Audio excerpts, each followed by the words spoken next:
Hello, we're going to be talking about some swimming accessories which we will use, which are helpful in improving our swims. So to start with, a pull buoy. Now this is a handy one to have in our swim accessories kit. So this primarily helps to just give a little bit of relief for the legs and also gets our legs up while you're swimming.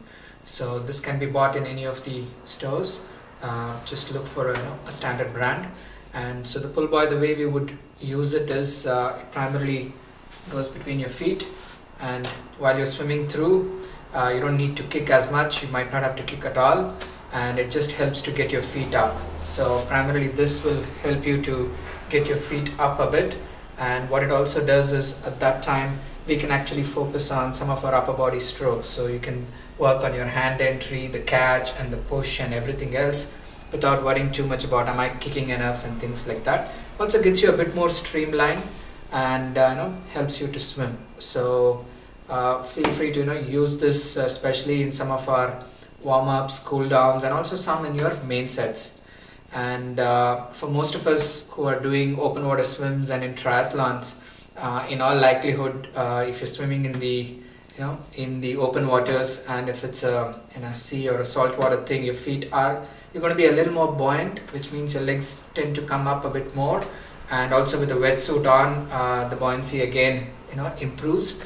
So the feeling will be very similar. While it's okay to be using this in training a bit more than before, than what you would be thinking, because the conditions could be similar in terms of some of the things. All right. Another thing to have is paddles. Now you get various types. This is one of them by Finis. Most of the ones you would be aware would be the ones where your finger goes in and there would be a strap out here. But the purpose is the same. We primarily put this on just to work a little more and get a little more of our arms and shoulders a bit more stronger. And but again, watch out if you're already having a bit of a pain or a niggle in your shoulders. I wouldn't advise using this. And at the same time, don't use this for significant periods. Just try to alternate them, like in a main set you would do 100 or 200 of normal freestyle, then 100 or 200 of paddles, then coming back, and then once you get comfortable you can start to increase the amount of paddle work you do. These paddles are quite good. One of the things it's easy to slip in and slip out, especially when you're alternating in your main set. But the more important thing is this, just because there's no strap out here, it actually forces you to keep your hand always in contact and trying to push the water back. If you don't do it properly, it can easily come off. So it also helps you to maintain that and get the stroke right. So definitely get some of these things and slowly build into it in terms of how much of paddle work you do. Right. Another thing is fins. Now again, fins, we don't obviously swim in fins in the races, but definitely a good one to have, especially for people who are just up to starting in terms of where their swimming is. Putting on the fins will just help you to get a bit more streamlined, help in the kicking, and also again focus on a little more on your stroke and everything else without worrying too much, because swimming can get a bit daunting. There are so many things you need to do in every stroke. So all we are trying to do with this swim accessories and aids is trying to isolate some of them. Like by putting our fins on, we're focusing on maybe our hand entry and getting comfortable, or even the pull buoy. So, and again, kicking, it's a good one to use some kicking drills. Put your fins on and do some kicking drills just to get a little more stronger in the legs and in the positions.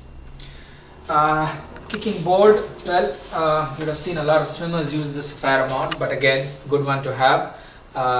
Most of us triathletes, we don't tend to kick as much or kicking drills as much, but again, good one to have. Do a bit of this either in the warm-up or cool downs, so that you're just holding on to the kickboard and just kicking and work on those.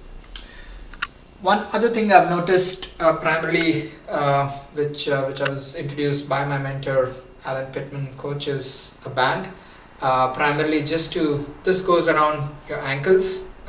So primarily making sure that even though we've put our pull buoy and also there's hardly any kicking, but primarily putting this on will make sure that your feet are close together, a little more streamlined, and then we can focus primarily on the upper body.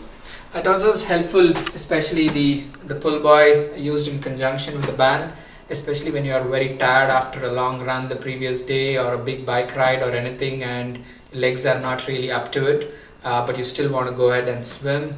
I think it's a good one to just use a pull buoy and a band, or even paddles, or just fins. So use these and still get a good workout out.